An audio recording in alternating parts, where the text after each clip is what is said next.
Federal Drive is presented by GEHA, Government Employees Health Association, proudly providing health and dental benefits to federal employees and their families. Visit GEHA.com. GSA and FedRAMP are fast-tracking cloud authorizations for AI tools, while Congress is pushing to prioritize skills over degrees in federal cyber jobs. Together, these moves signal a shift in how agencies adopt innovation and build talent. Here to share how federal contractors can prepare is Jim Carroll, CEO of the Professional Services Council. Jim, great to have you back.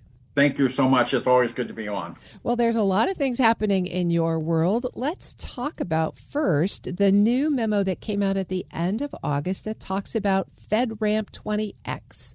Put that in plain language for folks and then tell us what it means for PSC and its stakeholders. Yeah, I think really what it means, it's a reflection of, I think, what's happening in the industry overall, the GovCon world, as well as probably everything that we do, even as individual citizens, which is more and more reliance on AI. What we're seeing is the artificial intelligence world has really picked up steam. Not only, I saw a mention of it on the news today, and they were talking, about every Google search now incorporates an AI. So what we're seeing with this GSA and FedRAMP initiative is really trying to fast track the authorization of the cloud-based services side of AI because it really is becoming more and more part of every basic use, not only in our private lives like they talk about, but also in the federal contracting space. And what we're seeing are more and more federal government officials using it for routine things. And so I think, what this is really a reflection that they are going to move this as quickly as possible in recognition that the world is changing, right in front of us. So is this more for government contractors who are offering AI products or for government contractors who are using AI in their internal products?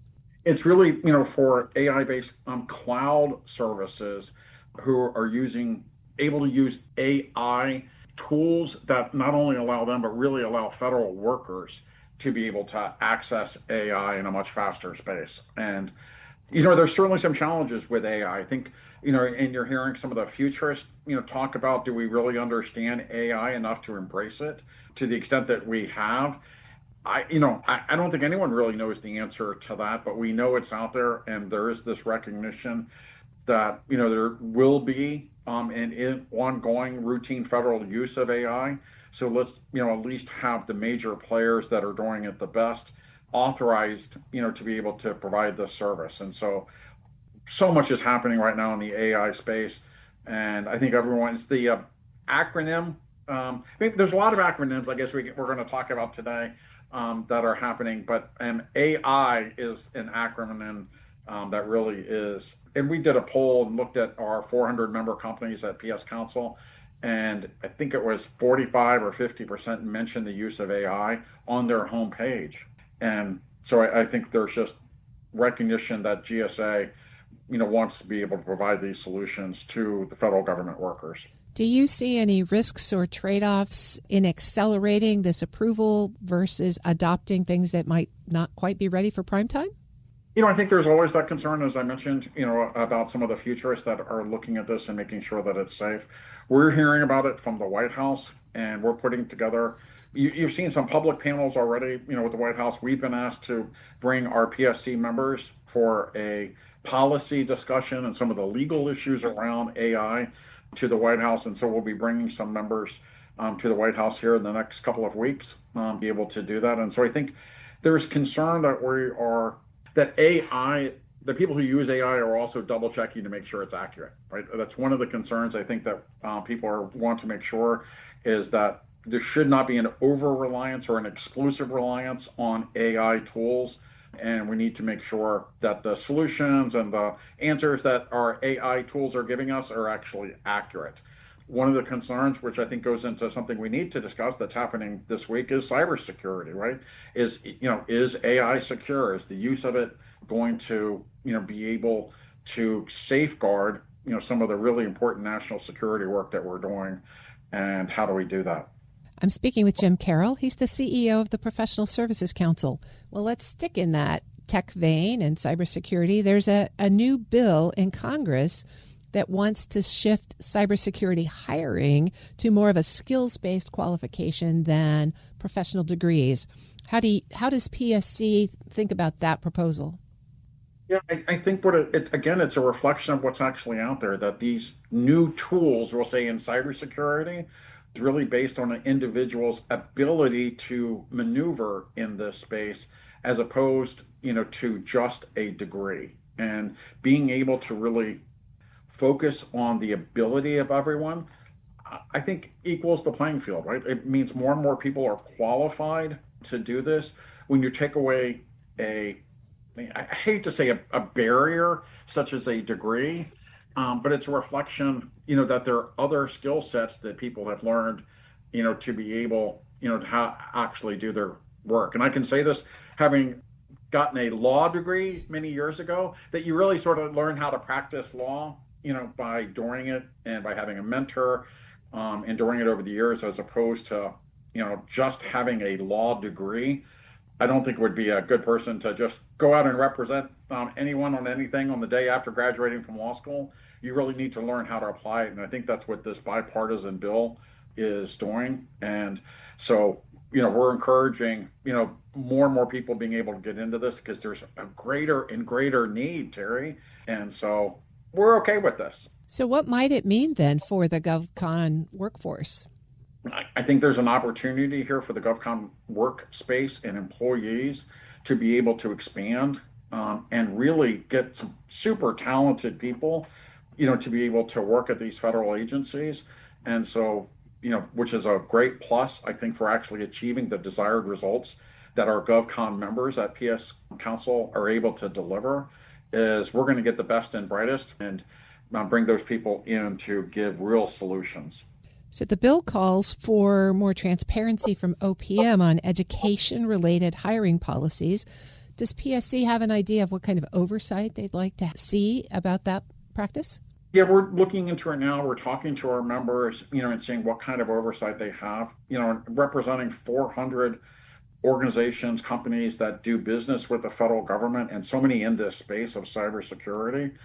Being the leading trade organization, for these 400 companies, it means that we're able to go to our members and get from them really the safeguards that they think are important, get the requirements that they think are important, and get it in there. And so this is going to be a deliberative process. We have a little bit of time to work on this.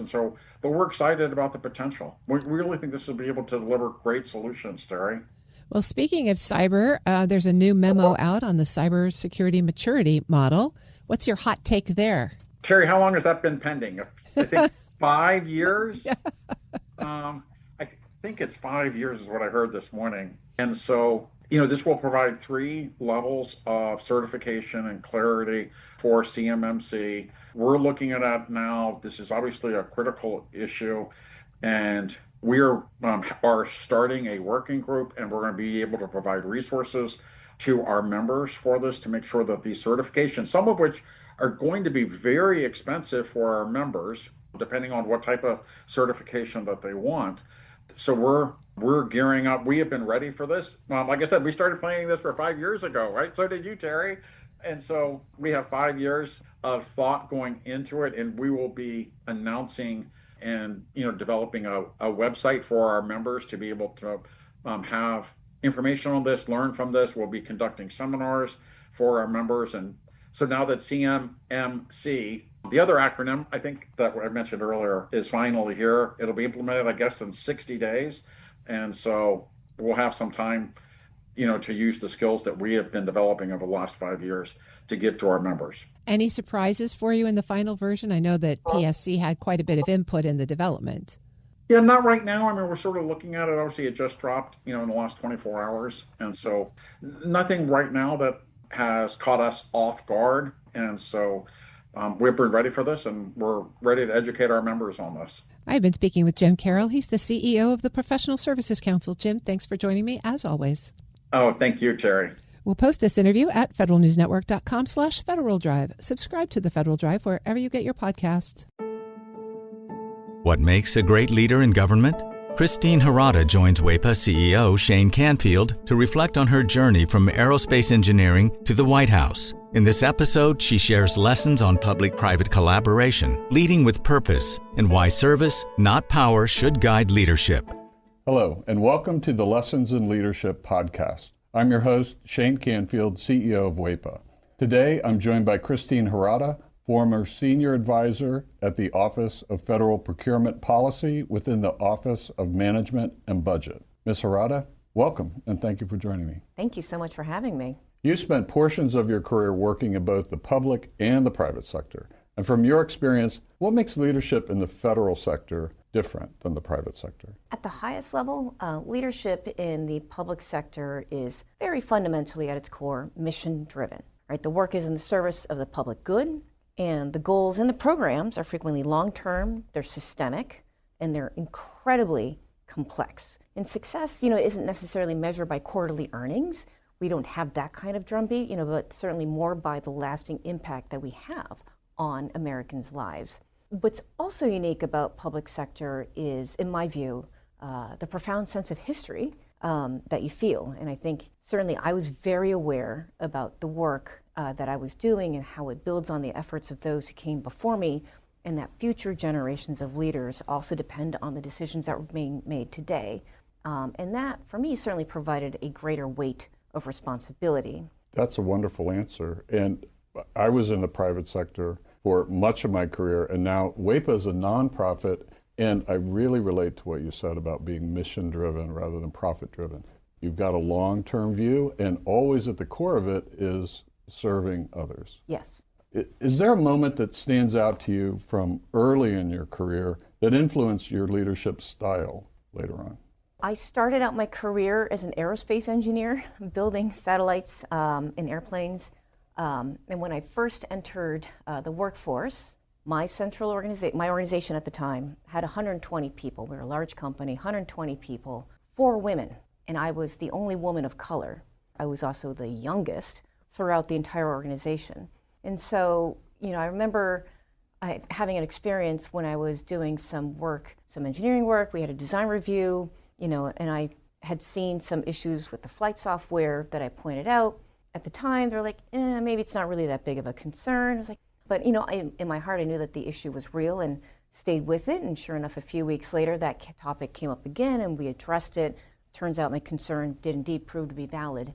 And so it's just one of those experiences that really sank into me around ensuring that I am listening to everybody, period, end of story, within the organization. Really thinking through about how do we take into consideration opinions from all different spectra. As a third-generation Japanese American, right, I was raised to be humble, keep your head down, and work hard, etc. But at times, leadership also requires you to speak up, do so politely, with courage, etc. Even though you may be the only voice in your room, but certainly trust your voice.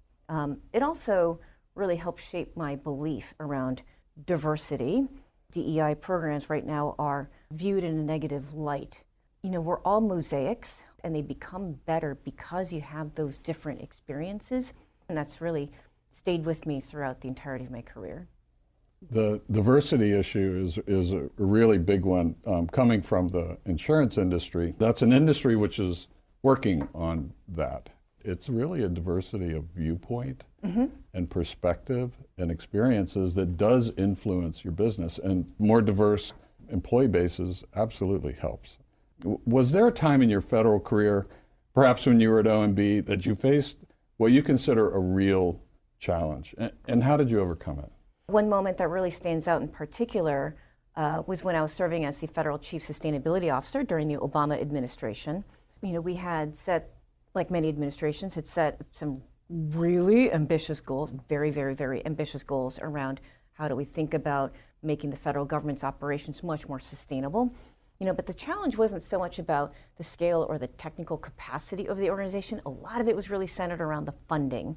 We overcame this largely by being very strategic, helping out with blocking and tackling with the variety of legal issues or legal questions that might have come up, like how do we address this? Certainly in the federal government, you're more often leading through influence as opposed to pure form authority, and that you really need to listen deeply, communicate clearly with folks, building out those coalitions and, engaging with your stakeholders. And I know many folks in government speak like that, but that is the truth. As someone who's spent time in both the federal and the private sectors, what makes the relationship between the two sectors important? Certainly, it's an absolutely essential partnership, and I would add on to that, like nonprofits or philanthropic organizations. As I mentioned before, I'm Japanese American, and in Japan there's a symbol for thunder, which looks like 3 arrows pointing, around each other in a circular pattern, kind of to represent the swirl, if you will, of clouds. And that's kind of how I view the relationship between the government, the private sector, and the nonprofit sector. The government frequently sets the vision, the policy, the direction. But of course, it's the private sector that brings the capital, the innovation, the skill set, the capabilities, et cetera, to be able to execute. Partnering with that, of course, are the nonprofits who may be supporting the surrounding society. Public-private collaboration is not just about contracts or compliance, but it's also about figuring out what's your shared purpose. That's when real transformation can and does actually happen. In life insurance, there's a concept, lifetime value, where bringing a new insured in costs a lot more money than the amount of premium. And so when you talk to commercial carriers, it's a similar kind of thing. You need to bring them into the concept that they're going to be with us 20 years, and after 5 years, you can ride through that. But it's a concept that isn't easy for commercial businesses to understand. That's a partnership too. Very, very similar. What advice would you give to somebody aspiring to become a leader in government? There are 3 things, right? So firstly, around leadership in government, you want to make sure that you're leading with purpose. You want to stay grounded in your values, and don't underestimate the power of relationships. Remember why you entered public service in the first place, and that'll help carry you through some of the inevitable challenges that you're going to face. Making sure that you are also investing in relationships. In government, you rarely have full control, and I think this is, in my view, more important in government than perhaps in the private sector.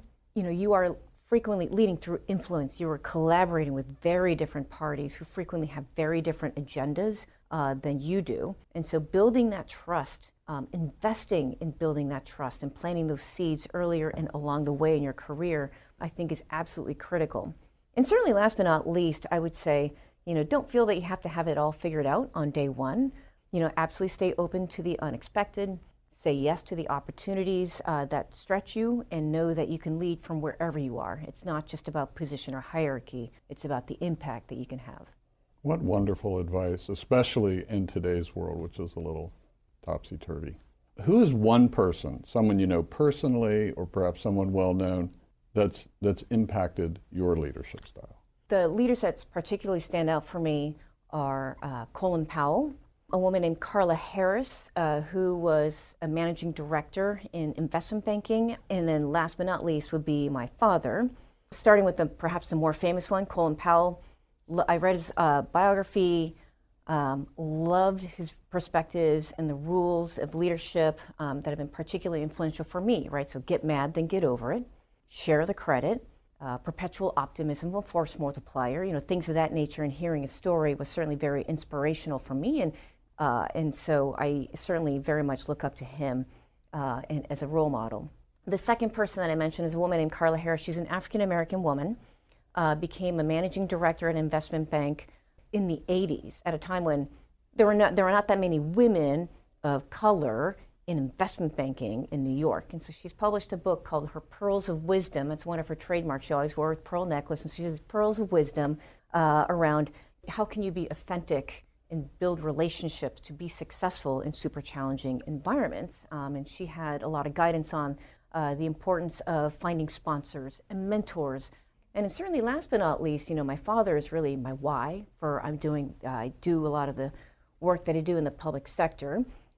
He started out life like many other, immigrant kids in poverty. He was a strawberry farm laborer. Japanese Americans at the time were not allowed to own the land, so we worked the land. He grew up in that kind of environment. And I just think it's absolutely neat that someone who came really he was dirt poor, to say it, and his daughter ended up working in the White House twice.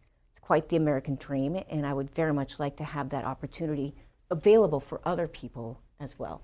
Well, wonderful, absolutely wonderful. Christine, thank you very much for your time today and all of these learnings. It's really good, impactful. Thank you for sharing. Oh, thank you so much for having me. I really enjoyed it. I'm Shane Canfield, CEO of WEPA. Until next time on Lessons in Leadership. Find the full podcast and future episodes of Lessons in Leadership on the Federal News Network app and anywhere you enjoy your podcasts.